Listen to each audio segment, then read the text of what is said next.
Salut à tous, bienvenue à Dangerville.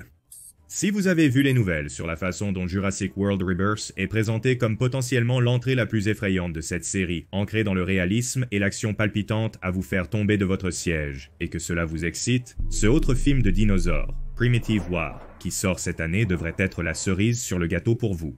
Si vous suivez la chaîne depuis un moment, vous vous souvenez peut-être que j'ai parlé de Primitive War. C'est un excellent livre sur les dinosaures.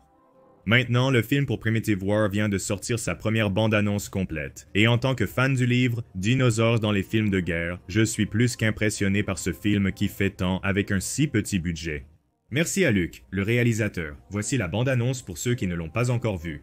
Restez à l'écoute pour mon analyse et des surprises spéciales du réalisateur par la suite. Vous pouvez passer à cela si vous avez déjà vu la bande-annonce ou la revoir ici, et ai-je précisé que c'est un film de dinosaures classé R. Voici ce que vous vouliez. Commençons.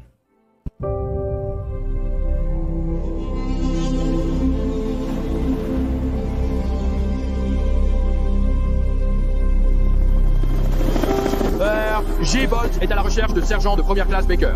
Il a trouvé votre commande, sergent. Nous avons tous fait de mauvais choix, Baker. Et le vieil homme aimerait discuter des conséquences avec toi. 3 jours. J'ai perdu mes bérets verts. Il se passait quelque chose dans cette vallée. RT Voto. La reconnaissance vous incombe. J'ai besoin que vous le trouviez pour moi.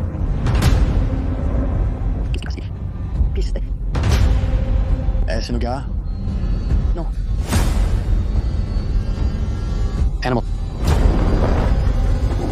Quelque chose de grand?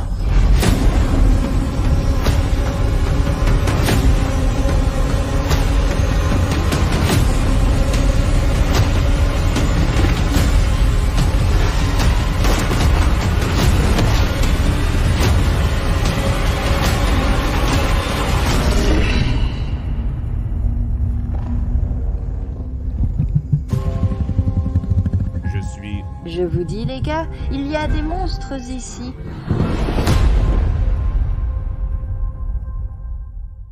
Pour ceux qui ne connaissent pas l'histoire de Primitive War, je vais brièvement mentionner des passages du livre afin de combler les lacunes.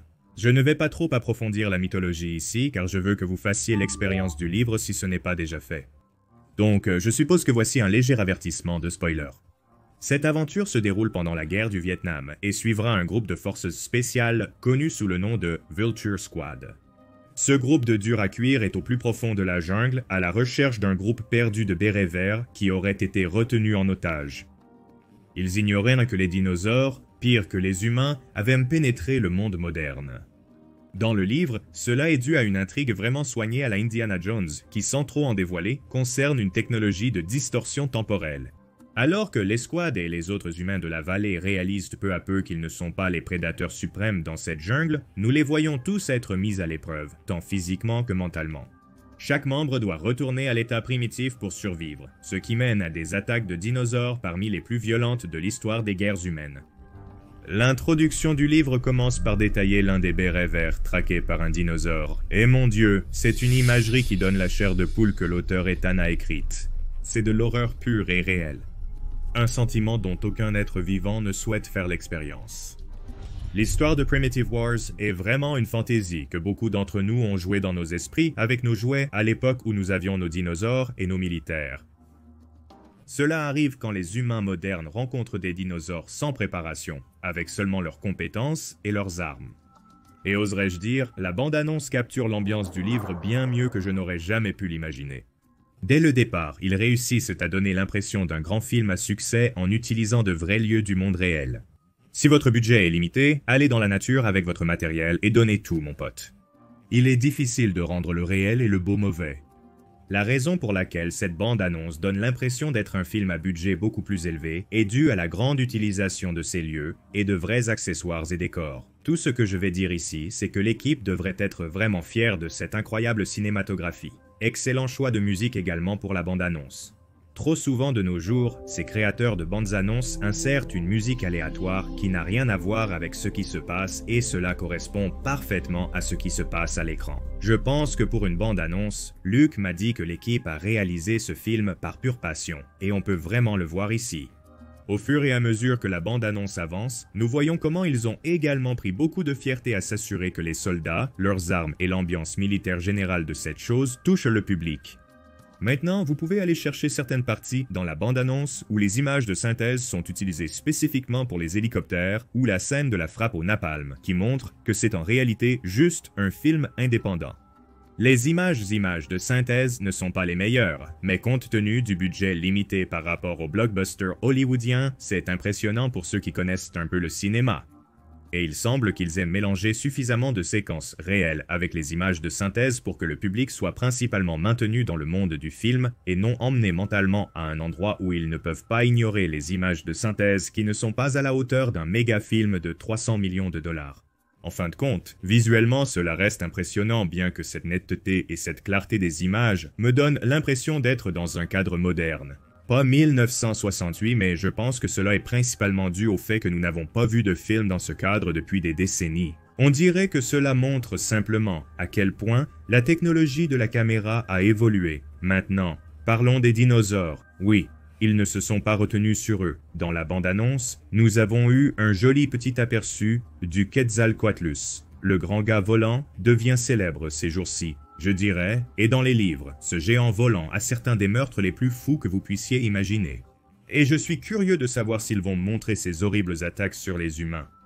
Préparez-vous s'ils le font, et ce ne sont pas seulement les humains, les autres animaux ne sont pas non plus en sécurité. La bande-annonce montre les restes de ce qui semble être un éléphant asiatique. Seule une chose dans cette région pourrait tuer un éléphant adulte, aucun animal n'en serait capable. Une séquence de la bande-annonce qui m'a vraiment marqué est celle-ci juste ici. Regardez comme ces yeux lumineux sont effrayants. Si vous avez déjà été dans le noir avec une lampe de poche et que vous regardez autour de vous, et que vous voyez les boules lumineuses de terreur qui vous regardent en retour, vous connaissez les émotions que ces gars ressentiraient en voyant cela. Surtout après avoir trouvé leur copain avec ses entrailles déchirées. Maintenant, je ne peux pas confirmer cela, mais ces yeux appartiennent probablement au Deinonychus, une espèce de raptor qui terrorise constamment l'escadron vautour dans cette histoire. La description des personnages courant entre les arbres, grimpant et poursuivant les humains dans le livre est vraiment cool. Et ce prochain dinosaure, vous savez ce que c'est, le roi tyran. La bande-annonce nous offre quelques aperçus du Rex. Note intéressante ici aussi, Ethan voulait à l'origine que le Rex soit super emplumé, vous pouvez le voir dans l'art du livre. Mais je suppose que puisque de nouvelles découvertes ont été faites affirmant que le Rex n'était pas couvert de grosses plumes de poulet, l'équipe du film abandonne complètement les plumes, du moins autant que je peux voir. Nous avons obtenu des lèvres de T-Rex, les paléontologues vont adorer. Cette partie est amusante. Luc a confirmé que ce dinosaure est le Spinosaurus, c'est génial. Je suis déçu que les Capricucus aient été retirés de l'histoire, pour être honnête. Les Capricucus étaient des prédateurs ressemblant à des crocodiles aux longues jambes, dominant la chaîne alimentaire dans l'eau et sur Terre. Dans le livre de Primitive War, ils ont l'une des scènes les plus cool où ils attaquent l'escouade vautour dans la rivière, puis ils poursuivent l'un des membres de l'escouade à travers la forêt. Eh bien, son sort est rude, c'est comme une attaque de zombies, et... Ne vous méprenez pas, j'adore le Spinosaure, c'est l'un de mes dinosaures préférés comme beaucoup d'entre nous, mais peut-être que c'est l'effet Jurassic Park où je suis comme Woo Spinosaur encore, ou peut-être que je suis un peu gardien avec le livre ici, mais j'ai l'impression que c'est le seul raté pour moi de la bande-annonce, et j'ai l'impression que d'autres lecteurs du livre pourraient ressentir la même chose là-bas. Mais je sais pourquoi ils ont fait ça. Un dinosaure est beaucoup plus facile et moins cher à animer que beaucoup, et le Spinosaurus est un nom connu des ménages. Si vous pouvez trouver quelqu'un qui n'est pas dans le domaine du travail des animaux anciens, qui sait ce qu'est un Capricucus, faites-le moi savoir. Mais à mes yeux, j'ai toujours l'impression que c'est un peu une occasion perdue de montrer les crocodiliens chassant d'une manière que nous n'avons vraiment jamais vue auparavant. Je veux dire, bien sûr, il y a eu beaucoup de films sur les crocodiles, mais aucun où ils traversent une forêt ou déchirent un homme en morceaux pendant qu'il est encore en vie. J'adore toujours le Spinosaurus, et il a l'air fantastique, côte à côte avec Rebirth. Pas trop mal pour un film indépendant à petit budget, je dirais. Mais s'il vous plaît, ne vous méprenez pas. Ces films n'ont pas besoin d'être des concurrents, ils peuvent prospérer ensemble. 2 films de dinosaures sombres et effrayants sortis la même année, surprenant. Nous sommes chanceux. Ne considérez pas Primitive War comme le rival de Jurassic World. Clairement, cela n'égalera pas le box-office de Rebirth. Mais si nous pouvons aider ce film à bien se vendre pour obtenir une suite et inspirer plus de films de dinosaures de ce standard, alors c'est ce que nous devrions essayer de faire, je pense. Si bien sûr, le film est réellement aussi bon que les bandes annonces essaient de montrer ici. Je suis un grand fan du livre, et la bande-annonce m'a impressionné. Cependant, nous devons encore regarder le film en entier avant que je sois totalement enthousiaste. Mais ça semble très prometteur, et j'ai gardé le meilleur dinosaure pour la fin. Les méchants de cette histoire de guerre sont primitifs. Les Utahraptors, dirigés par un nommé Cyclope, pour des raisons évidentes. Laissez-moi vous dire à tous, le fait que l'Utahraptor n'ait pas eu son moment de gloire jusqu'à présent dans un autre film est un crime. Ce dinosaure dans la guerre primitive fait paraître le grand de Jurassic Park comme un petit voyou. Si je devais décrire les Utahraptors dans les livres, je dirais qu'ils ressemblent aux raptors de Jurassic Park 3 en termes de leur ruse et de leur étrange nature presque humaine, mais 2 fois plus grands et beaucoup plus en colère. Merci encore au réalisateur Luke, nous avons un peu d'art conceptuel pour vous des Raptors de l'Utah. Je crois que c'est en fait l'une des premières fois qu'un film grand public met des plumes sur un dinosaure ou un groupe de dinosaures qui vont être l'un des points focaux principaux de l'histoire, et je pense que ça a l'air super. Certaines personnes vont trouver quelque chose à ne pas aimer dans leur apparence, mais à mes yeux, c'est une excellente façon de montrer les raptors à plumes comme de véritables dangers et de déstabiliser le moins de personnes possible lorsqu'ils apparaissent à l'écran. Dans l'ensemble, les effets spéciaux sur les raptors, les débris et tous les dinosaures que nous voyons sont plutôt bons pour un film qui a probablement moins d'un dixième du budget de Jurassic World Rebirth. Ils ont accompli tout cela en payant correctement des acteurs assez connus, donc bravo à eux. Maintenant, je pourrais me tromper complètement, mais je pense que Primitive War a une vraie chance de devenir le Godzilla -1 des films de dinosaures, et cela me fait juste sourire, parce que j'aime le livre et j'aime comment jusqu'à présent il est représenté sous une forme qui, à mon avis, correspond au roman avec amour et passion, là où tant d'autres studios et cinéastes essaient activement de transformer les autres IPs en leurs propres histoires à moitié cuites que personne n'aime vraiment. Je suis toujours un peu contrarié à propos des crocs cependant, mais au moins c'est le spinosaure et non des robots, ou quelque chose du genre. Maintenant, je n'ai pas encore de date de sortie pour Primitive War, tout le monde, mais d'après mes conversations avec le réalisateur, il semble qu'ils essaient de respecter Jurassic World Rebirth, et évidemment de ne pas se tirer une balle dans le pied en sortant à peu près au même moment. Donc, je suppose que Primitive War sortira soit au début de l'été, comme en mai ou juin, soit pas avant cet automne. Pour être franc, les deux me vont. C'est soit un échauffement pour Rebirth, soit une belle suite. Dans tous les cas, je serai là pour le regarder et le couvrir, et j'espère que vous me rejoindrez et vous abonnerez. C'était Jacob, je vous verrai dans le prochain.